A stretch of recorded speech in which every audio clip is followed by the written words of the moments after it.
Welcome everybody out there to Don't Pick the Scab Podcast. We have Mark Collins on the line. He has a website, Freedom for Life, You Unleashed. He'll equip you to accelerate your success, maximize your purpose, and unleash the hero inside of you in your profession, relationships, and life. This is a men's over 40 divorce recovery podcast, and we're going to see how Mark can help some of you guys with some of your things that's going on in your lives and go from there. So go ahead and tell us a little bit about yourself, Mark, and I have a couple of questions for you.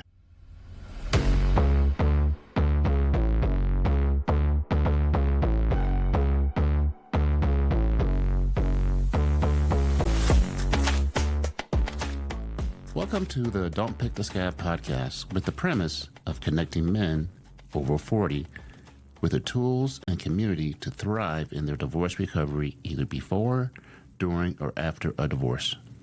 Hey, David, thanks for having me on. I appreciate it.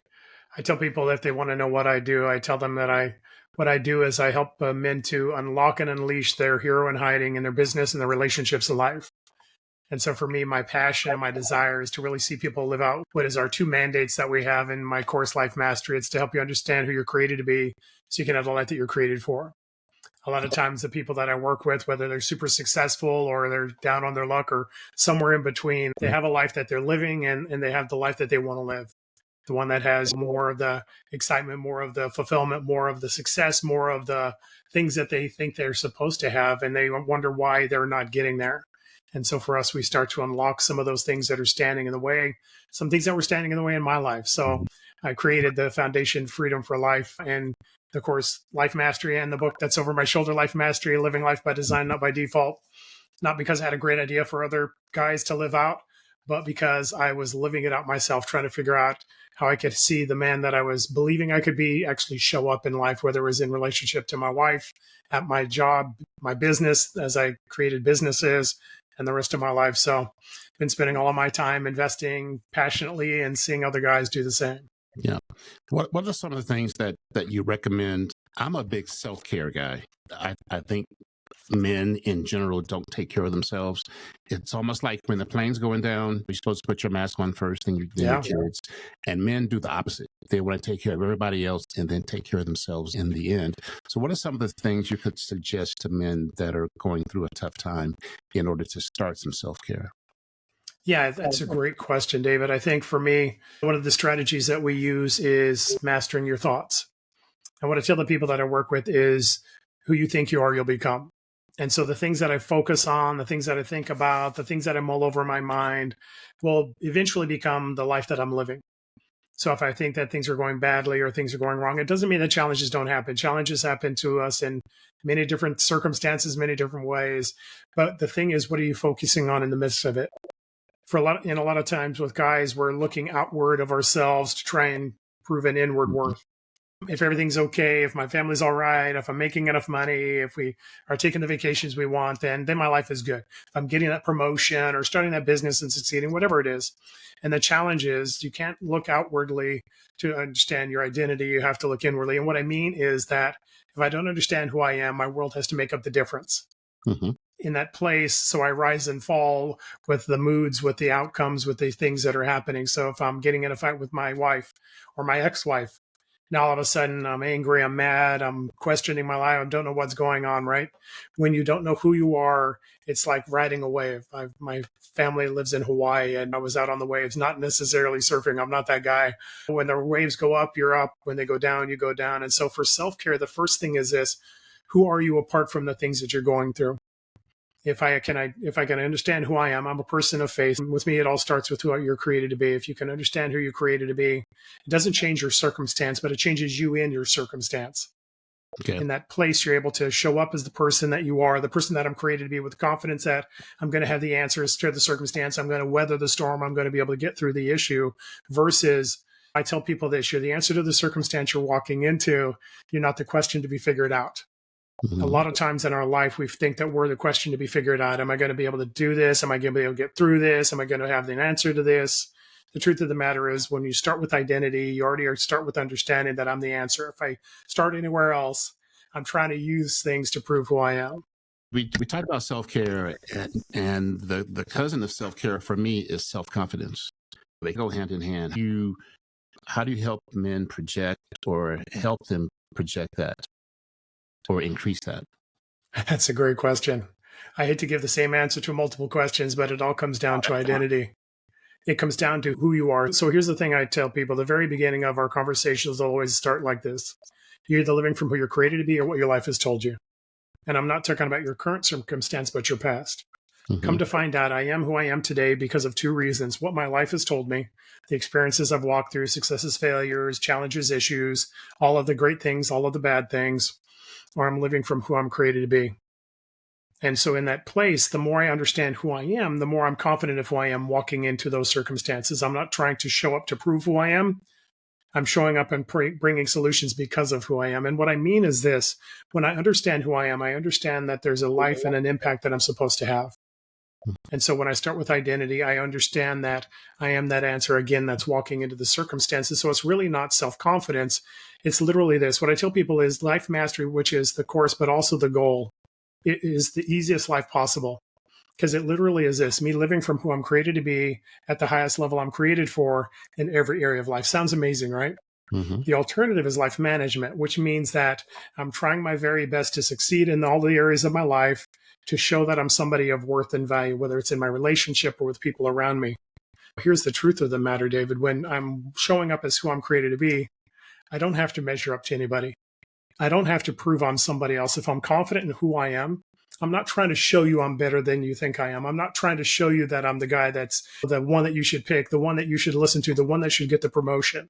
I literally am coming in understanding that I've already created everything that I need to. The sidebar to that, or I should say the secondary question that a lot of people have is, well, I need to know what's my calling, what's my purpose, what's the thing I'm supposed to do, what's the important thing that I'm supposed to have. And I tell people this: it's not the thing you do, it's who you are. There's a chapter in my book, and there's a session in my course as well. The title gives away the whole lesson. It's this: your character's your calling. A lot of times we're looking for that promotion or that position or that title or that pat on the back to prove that we're a person of value and worth. I've been there myself in my life mastery journey. As I told you, I'm not teaching, I'm not giving it, I'm not investing it in other people. I'm not mentoring and coaching because it's great for them. It was what I needed, and I needed to live out in my own life to have the transformation I desire. In that place, you start to understand it's not a title that you have, it's the person that you live out. And so when you're able to do that, when you're able to show up as that person, when you're able to walk in and understand who you are, we have tools and strategies to help you to hone that and refine that and figure that out. But when you're able to walk in as that person, now it's not really self-confidence, it's self-assurance, because I can't blow it just being me. Because that's where you're supposed to be. So what's interesting here about this podcast, the past 8 or 9 out of 10 podcasts, it's always come down to your past. And I didn't realize how important or how big of a play your past plays. Yeah. And then every one of you guys have talked about, it's almost like you're trying to disconnect from your past and maybe light a fuse in order to project someplace else. But your past is so important. And this is interesting because you're like the 9th or 8th one in a row that talks about past. And I never thought looking backwards to go forward. Yeah, and it's interesting because there's a paradox, right? To be able to look back and recognize the things that you've walked through. And for us, it's in that place of healing from those things. And I'm sure some of your other conversations were around that as well. The challenge is that a lot of people look in their past to give them an excuse for their present and determine their future. What I mean is, I can't succeed because, or I can't have a good relationship because, or I can't have that business because, or whatever the thing is that we're doing. So you're absolutely right. There's only 2 ways you can look at your life and who you are in your life. It really isn't the circumstance around me, but who I am in the circumstance. And in that place, again, identity either comes from one of 2 places: who I'm created to be or what my life has told me I am. So for me, if I was to give an example in my own life, early on in my life, my father was in the military. And it was back in the day when he would be traveling to other places. So they called it TDY, which in the military means that they need your skill set and your job somewhere else. And so they're going to have you go somewhere else for days, weeks, or months at a time. For him, it was months at a time. And we were all young children at the time. I had 3 sisters and myself. So my mom was left to care for the household, the finances, and everything because my father was in another country in the military. And in that time, it was something that she wasn't able to really manage well. And so she actually had a nervous breakdown and was committed to a mental hospital for a period of time. So this young person, I was, I think, 6 or 7 years old at the time. My father's gone away, right? Your security, your safety has left, and he's definitely not there. We communicated back in the day. It was with cassette tapes. You talk to him in cassette tapes, tell him how we are. It was way back in the day. Send them to him. He would send back tapes telling us how we're talking about his life and what was going on and the things he was doing. But anyway, so my mother was committed to a mental hospital for a period of time. So my 3 siblings and myself are there. Our father is gone. Security and safety has left. Love and care and compassion has left because my mother's gone. Too young to really know what was going on, but we knew that she wasn't doing well. And some people came and took her away. So at that same time, one of the other things that happened was we had family members who were going to take care of us until my father was able to come back home from that foreign country. But they didn't have the finances. We weren't a wealthy family. So each one of them took one of the siblings. Wow. So now each one of us, mother's gone, father's gone, and everybody else we know in our household is gone. And you're there with relatives you barely know, trying to figure out what life looks like. So for that young man, what I found out in my life, again, looking back to be healed, to move forward, there was an identity statement that I created at that time. Didn't know it until I grew up, became an adult, and started walking through my own life mastery journey. The identity statement was this: people who love me, leave me. It wasn't something I recognized or understood, but it was a response to the circumstance I was walking in. A young person, very young, unable to understand what was going on, creating a definition of it and why he was lacking in everybody he knew who loved him. And so I imagine what happens when you become a teenager, you become a young adult, and you have relationships that aren't working out really well, and you're not getting along, and they may not last very long. What are the emotions that are coming up? What is the understanding that's coming up when you think that people who love me leave me? And there's anxiety, there's worry, there's issues that are happening. And so what we do in the course is we definitely look back with an understanding of what's the identity statement. It's never the circumstance, David. Mm-hmm. We have great circumstances, we have horrible circumstances, and anywhere in between. The challenge isn't the circumstance that you're walking through, recognizing that some of them are bad and some of them are good. The difference is what's the meaning that you give the circumstance. And really for us and what we do in Life Mastery is what's the identity statement that you say? What's the identity statement that you take away from it? And how are you using that in relationships and decisions and actions and outcomes for that point forward? Apart from a transformational journey, the only thing you can do is use your past to determine your present and create your future. And so in that place, the past matters a lot. But what I tell people at the end of the day is we never tell you that your past doesn't matter, that just get over it. It doesn't go on. We all try to do that. And then you know how that works out, David. It doesn't. The only person who doesn't know it doesn't work out is the guy who's trying to walk through it like that. Everybody else around him sees the outcomes of him just trying to get over it or act like it doesn't matter. So we don't tell you to get over it and that it doesn't matter. What we desire for you to do is to not allow it to tell you who you are anymore. Man, what are some of the ways that people can set realistic, achievable goals through your course? Let's say that you're trying to hit goal 1. How can you make it realistic and keep it achievable?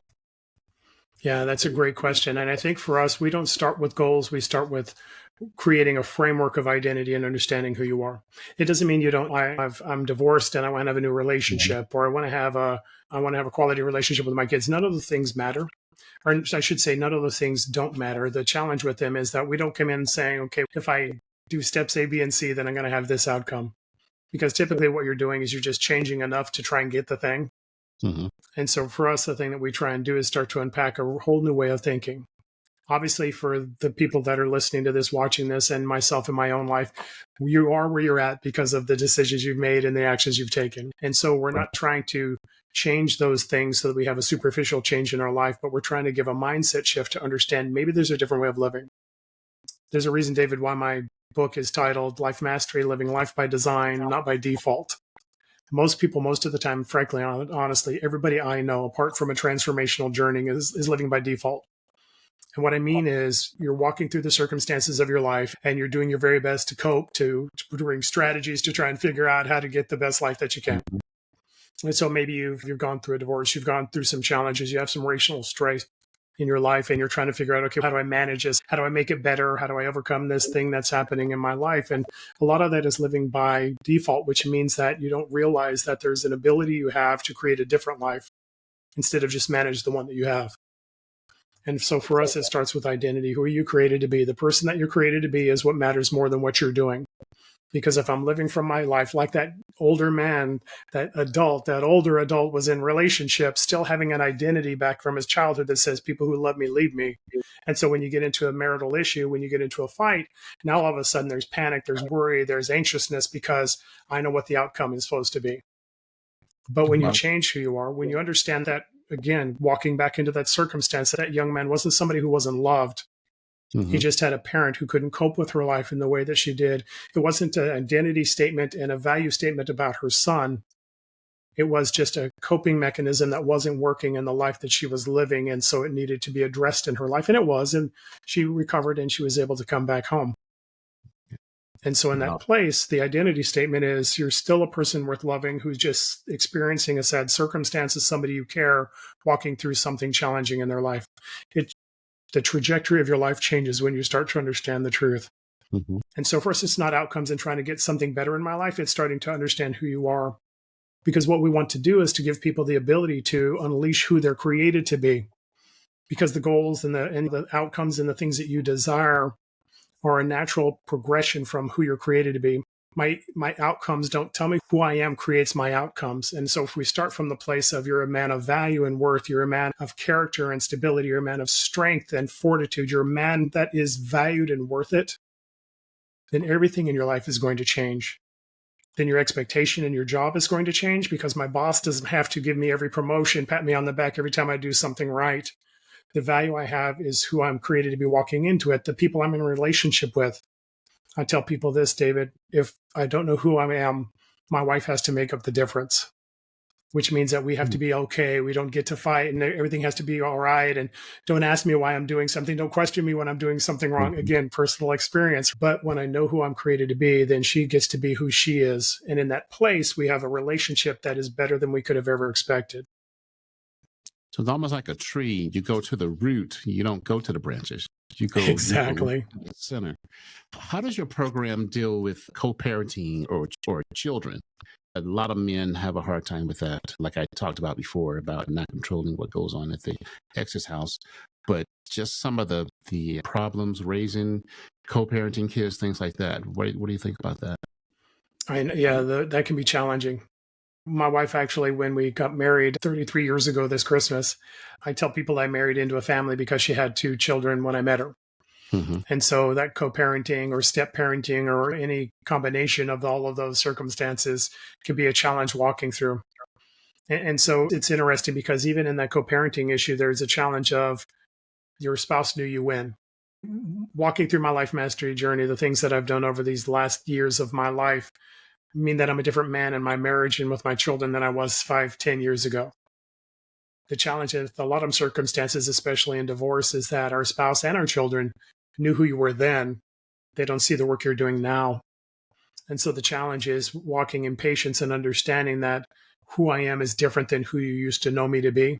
And so they're responding in the way that you used to, or they're challenging you. And there can be those things where they use the kids as a weapon against each other and all of those things that are happening. And here's the challenge in all of that. Me changing won't change her. And the thing that is frustrating is wanting them to change because you are and being frustrated in the midst of it. But here's the truth of the matter. Who she is and what she responds with and how she wants to interact or use the whatever weapon she uses to try and hurt me can only work if I allow it. The more I understand who I am, the less I need you to affirm it. And the more I allow you to be you. So if somebody wants to be crazy, you can be crazy. I'm not going to step into the crazy train with you. Gotcha. And so in that place, hopefully I can bring stability and truth. I can bring who I am. And in either case, I'm not going into this crazy spiral of you say something, I say something, and it spirals and escalates from there. And in that place, hopefully, eventually, right, we want relationships to change just as quickly as we do, but they always lag behind because it takes time for people to catch up with where you're at and who you are and how you've changed in order for them to accept you in that place. It's almost like when you have friends, let's say that you're going through your program, and it's almost like you have to not maybe reaffirm, but since you're going to be in a different place, your friendship's going to be different. Yeah. Yeah. So how do you address that friendship piece? That's so interesting, isn't it, David? And Yeah. so I don't want to be harsh, but here's the truth of the matter. There's a scripture that says this. It says, bad character corrupts good character. And the challenge with that is being around people who want me to be who I used to be. You know, back in the day, we all have had a past. Part of my past before I became a Christian was I was somebody who, recreationally did drugs. Mm-hmm.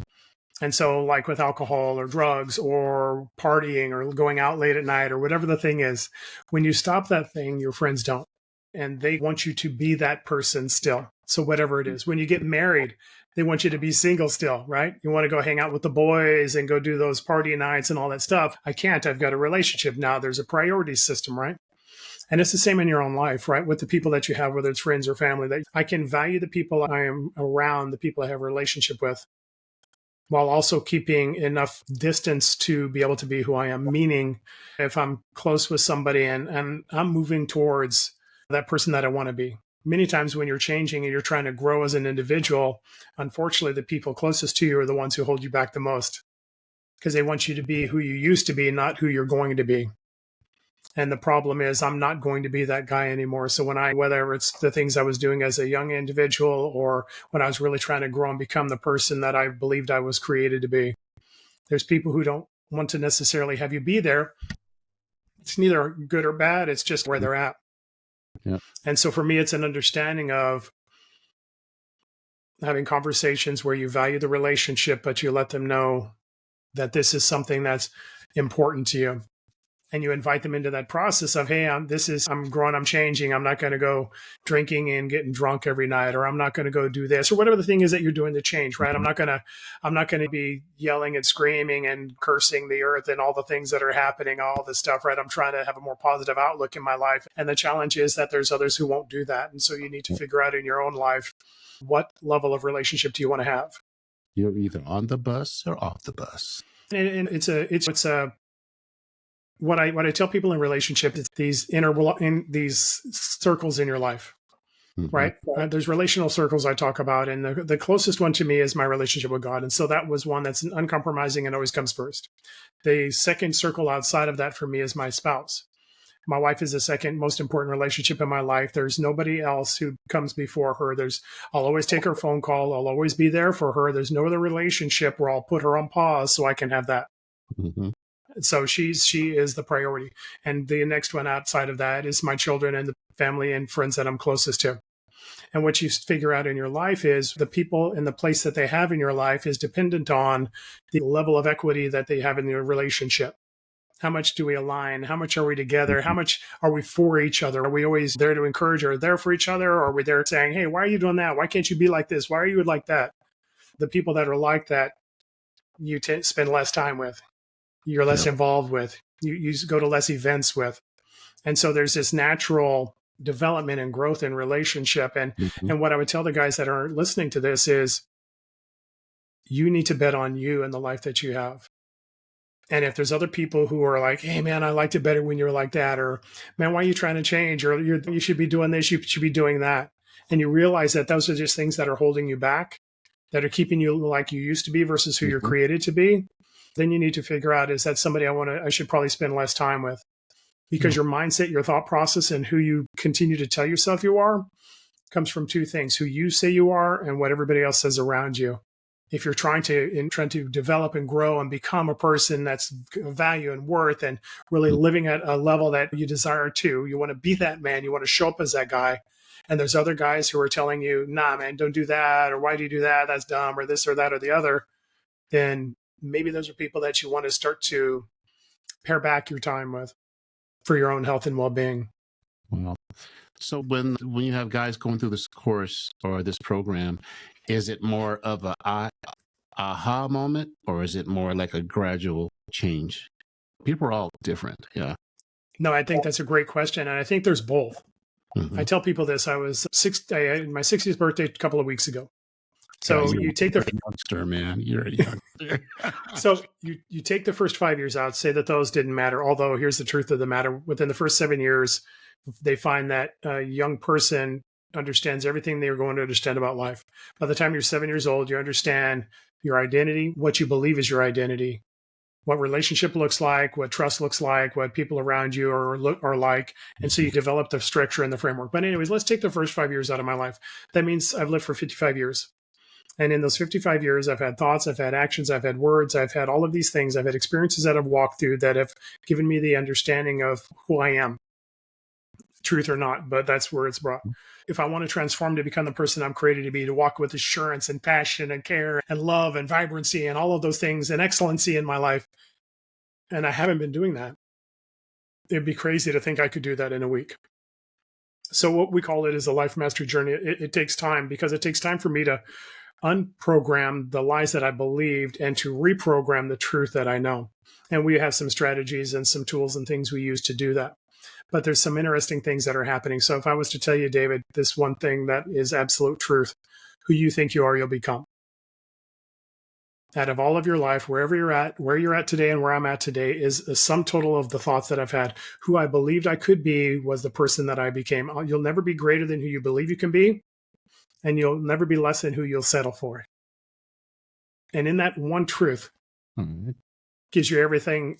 So there's aha moments like that in everything that you do. Mm-hmm. So there's aha moments within it. There's a journey to walk through in it, and there's strategies to really invest in. But I love to see with the people that I work with is those moments when they start to see that guy show up. I believe for every guy, there's that hope that this guy on the inside, the guy that I believe I can be, is actually going to show up in my relationships, business, job, life, whatever. And when you start to see that guy show up, when stress happens or your ex-wife comes against you, and instead of yapping back at her, you're calm and you're cool and you're collected and you're walking with assurance, you're not allowing her to bring you down on that crazy train, but you're also not being somebody who's a victim from her craziness.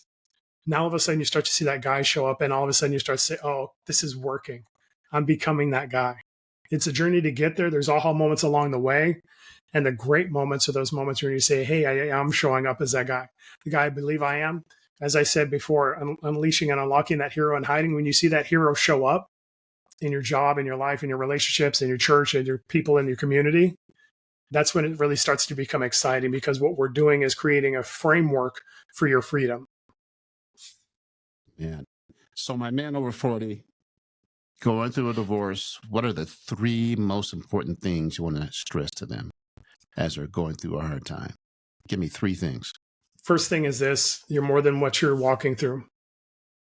A lot of times we think that, I'll just say it, when I gave a guy a mirror and I say, tell me what you usually see, what you're falling short on. And in your life, when I say, hey, what's going on? You usually find out the areas where you feel like you fell short, and you didn't measure up in some sort of way. And the honest truth is, there's some circumstances in our life where I didn't follow through. There was a point in my life, in my marriage with my wife, where we could have gotten a divorce. We were one decision away from it. Mm-hmm. And there was something I understood at the time, which was I didn't do everything I could to really invest in and grow my marriage. It doesn't mean that if you get a divorce, you've blown it forever. What it does mean is that we are where we're at. The circumstance we walk through, we have. But the truth of the matter is, this isn't the sum total of who you are. You're never the sum total of the life that you've walked through. So the very first thing I would tell you is this: you're more than where you're at. It's a challenge. It's a hard time. It's a struggle, and it stinks. It's horrible. And I know that. But you're more than where you're at. There's more than this moment. Persevering and walking through it, figuring out how do I be better, is going to help you get there. But it starts with a hope and an understanding. This isn't it. This isn't everything. This isn't the end. This is a moment. I told somebody in a conversation today, what we try and help people understand is failure is a part of every success. Whether it's in business or it's in relationship, there's times where you're going to not do your best or not get the outcome you desired. It doesn't mean you're not meant for it. It just means that there's something to learn. What I tell people that failure is in my life is a report card telling me where I'm at right now and where I need to grow. That's all it is. It's not an identity statement that says you're not good enough, you're never going to get that thing in your life. So the first thing is that you're more than where you're at. The second thing is, I don't want to bring into the next circumstance the person I am in this circumstance. And the only way it's going to change is one way, which is understanding who are you created to be. You're not created for failure. You're not created for the things that you're struggling with. You're created as a person who has value and worth. And who is that guy? We have tools. We could unpack them at another conversation, but it starts with this. Identity is everything. Who you believe you are, you'll become. And so when you start to understand who you are, you'll start to have an expectation that is the man that's going to show up in the life that I'm going to live. If you believe that I'm not meant for relationship, or I'm not meant for success, or I'm not meant for this or that, then that's the person you'll become. But when you start to unpack more than your outcomes and say that I have value even before I do anything, your value and worth isn't in your accomplishment. It's who you are in the accomplishment. So it's an identity statement that says you're a person of value and worth. Identity is everything. And the third is this: who you think you are, you'll become. What are you telling yourself about you and the circumstance you're walking through? Mm-hmm. More specifically, what are you saying about you? If what you're saying about you doesn't align with who you're created to be, then it's lying to you. And so in that place, how do I get it to align with the person I'm created to be? Again, we could talk at another time about how do you unpack the strategies of figuring out who I am. Start to say those things, start to have affirmations. And it's not the kind of generic affirmations that never work for anybody, right? I am a man of value. I am person of worth. I am successful. I am this or that. Those things never work because first off, they're generic. And second off, they're not really aligned with who you are. But if I can tie my thoughts, what am I telling myself about me?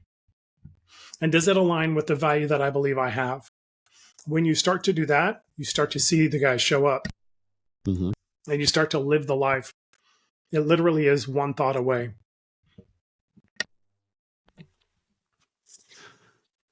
Wow. Mr. Mark, you have taken the fire hose and hit me with it. Yeah. Wow.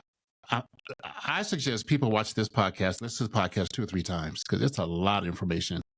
And so no, that's fine. My men over 40 have about a 33-minute and 18-second attention span. So this is perfect. But definitely we're going to come back and unpack some of this stuff next time. But I appreciate your time. Let the people out there know where to find you, and I'll have it in the show notes. Yeah, absolutely. So for me, I'm a one-stop shop, so you can get everything that I have talked about at my website, which is freedom-4-life.net, freedom-4-life.net. You can get my book out there. I actually have it as an ebook version, which means that you can download it onto your phone, onto your iPad, onto any device that you have. And what I try and do with the book and why it's different from the course is I call it the Quick Start Guide to Life Mastery. I created the book with it gives you actually some background and understanding of my life and my journey, but also it gives you the nuggets of the teaching within the Life Mastery course. I tell people you can read something today, apply it this week, and see the transformation this month. And then, of course, the full-fledged course is out there. So if you're one of those guys who's, man, I don't want to be all in or have part of it, I don't need the appetizer, I want the whole meal, the course is out there on the website for you as well. Wow. All right, Pastor Mark, that was awesome. Man, you got my brain fried, but that's okay because I'm going to go through this. It's going to be tough to get a title for this one, man. There was so much, but I think I have it down to a science. Let's say good night to everybody out there, and we'll talk afterwards. Hold on, okay? All right, everybody, thank you for listening, and thank you, Pastor Mark, for being on the mic with us, and have a nice night. My joy. Thank you, David.